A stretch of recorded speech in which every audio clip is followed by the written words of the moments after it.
This episode is brought to you by Peloton.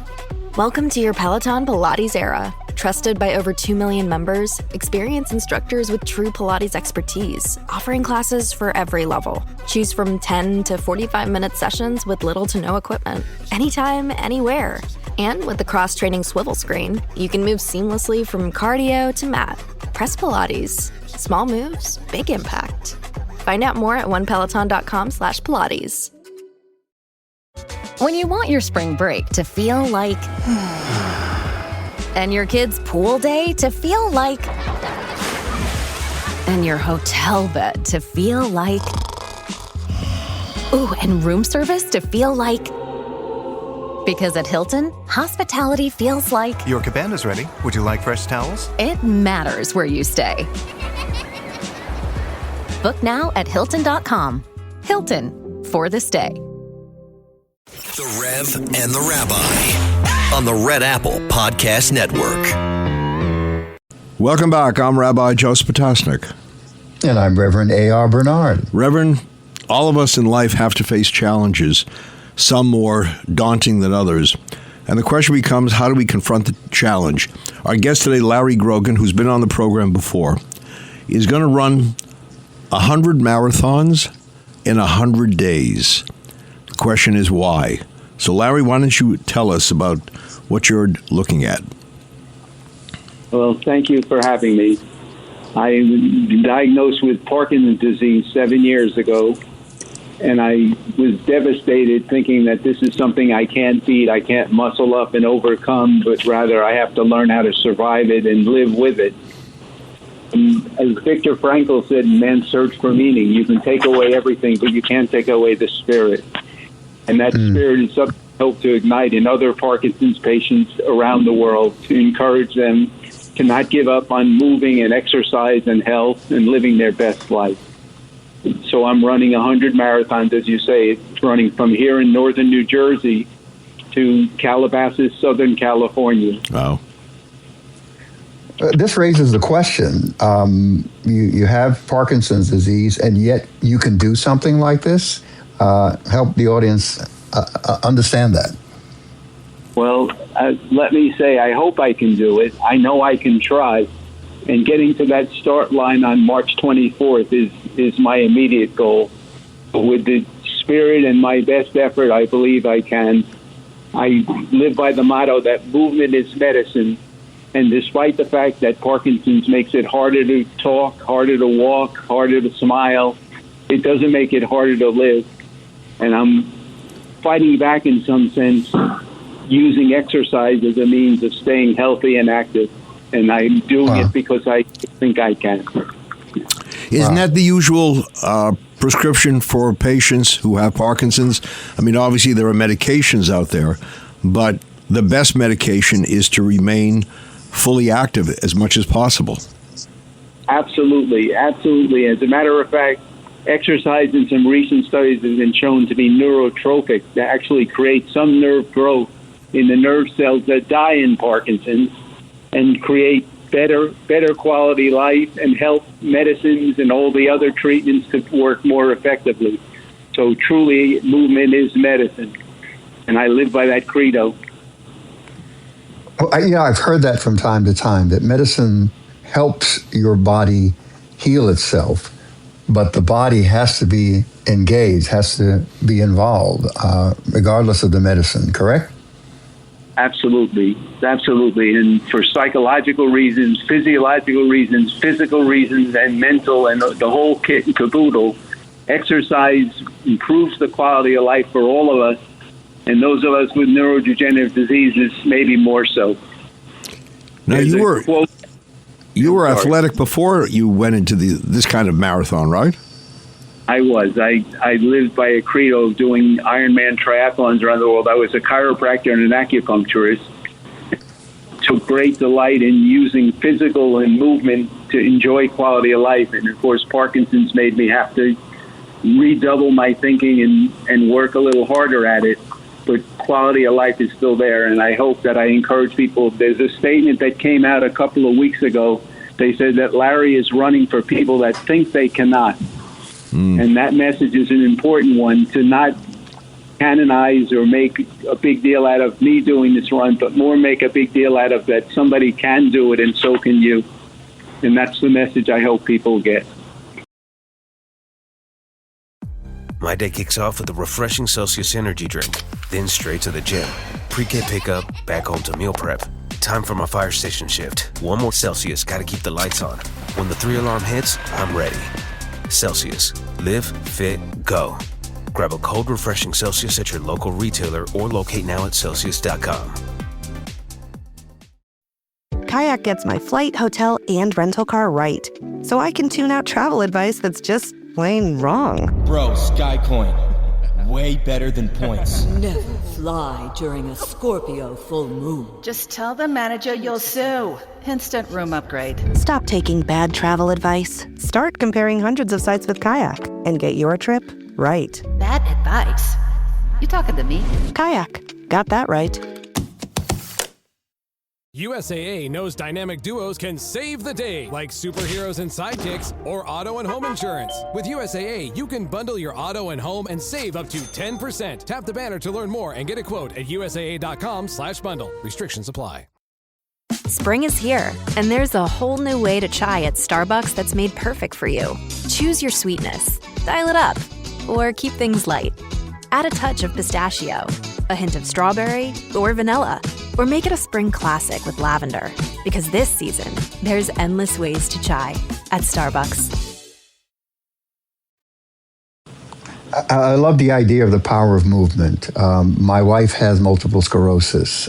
She's not in a wheelchair, but it's difficult for her to move, and she lives with a lot of pain.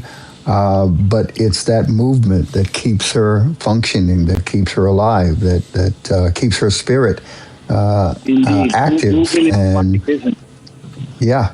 So that's a powerful thing. Was there any indication before you were diagnosed that something was happening? Well, it's interesting you say that because it might be helpful for your listeners to know that very frequently it goes undiagnosed for years, maybe even decades.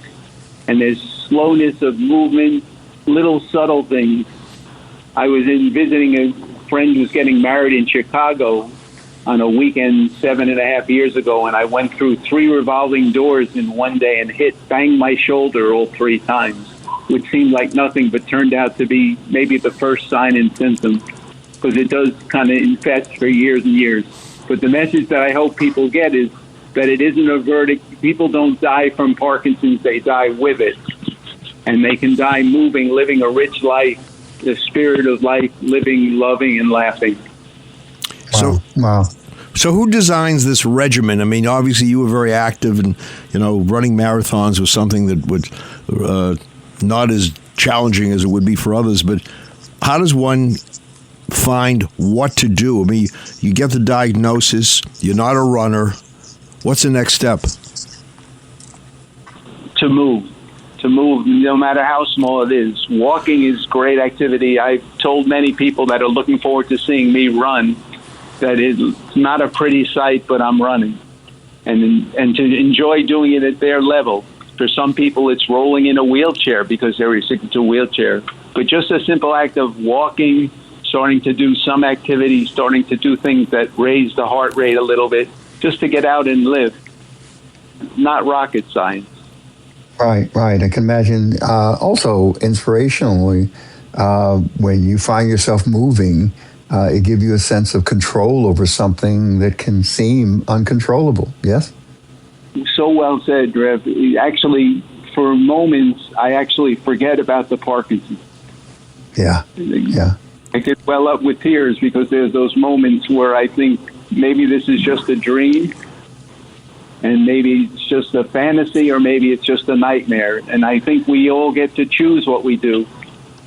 We get to choose how we live our lives and how we endure the challenge that it presented. Sometimes I think maybe this is really just a dream and I'm going to wake up to it. But the truth is, it's an opportunity to get up and live. And I can't tell you how many people are cheering. In the last couple of weeks, we leave March 24th. In the last couple of weeks, more people have said, you're not alone. We'll be there with you.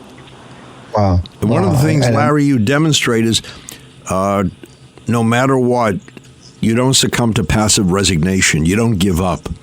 The word hope has to be, as an essential part of one's spirit, one's vocabulary. And obviously, you're not giving up. Amen. Parkinson's won't have the last word. Great. Now, I saw a video. It's funny, you mentioned hope. That's a word that came to mind immediately while he was talking, Rabbi. I saw a video, amazing video, talking about your life, your challenges, the work that you're doing. And I saw some young people who were dealing with debilitating disease as well. And tell us about your work encouraging and inspiring others.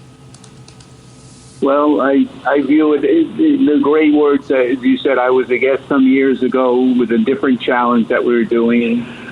And the rabbi commented that unfortunately that you have Parkinson's, but it's an opportunity to influence so many people. And it really does appear an opportunity for me to touch other people's lives. And think it's part of our destiny is to make the world a little better place. And as long as I can feel like I have some power, I have an opportunity and hear from young children, some of them that have great challenges, health challenges, cancer, done a lot of volunteer work at cancer camps. And those kids even will say it themselves that if they had it to do over again, they're better for the challenges that they've endured. Wow. Wow. Rev, I'm listening to Larry, and I'm thinking to myself, one of the words that epitomizes his spirit is nevertheless. Whatever life hands you, nevertheless, he, as we all, should be determined to do as much as possible, to live life as much as possible. Larry Grogan, you're an inspiration, and we wish you well and want to hear, all of the details of those marathons. Thank you so much. Yeah, all the best to you, and thank you for bringing us hope and bringing our listeners who are challenged hope. And keep moving. Thank you, Larry. Thank you.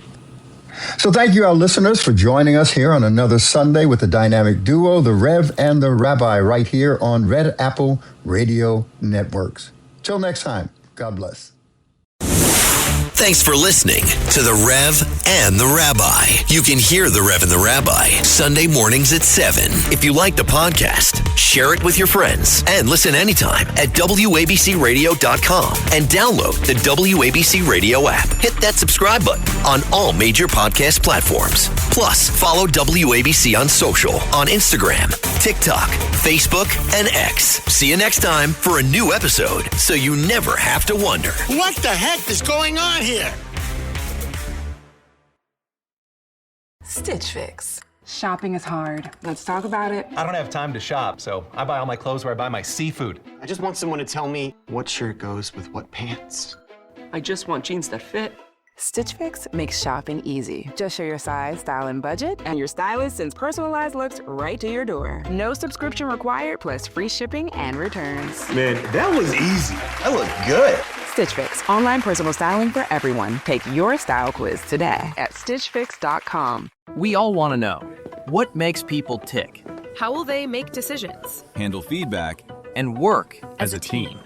The Predictive Index Behavioral Assessment reveals how employees actually think, work, and thrive. Like how Marcus fits in a role with structure, and Margot's strength is collaborating with others, because when we understand each other, work just works. Take the behavioral assessment today at try.predictiveindex.com.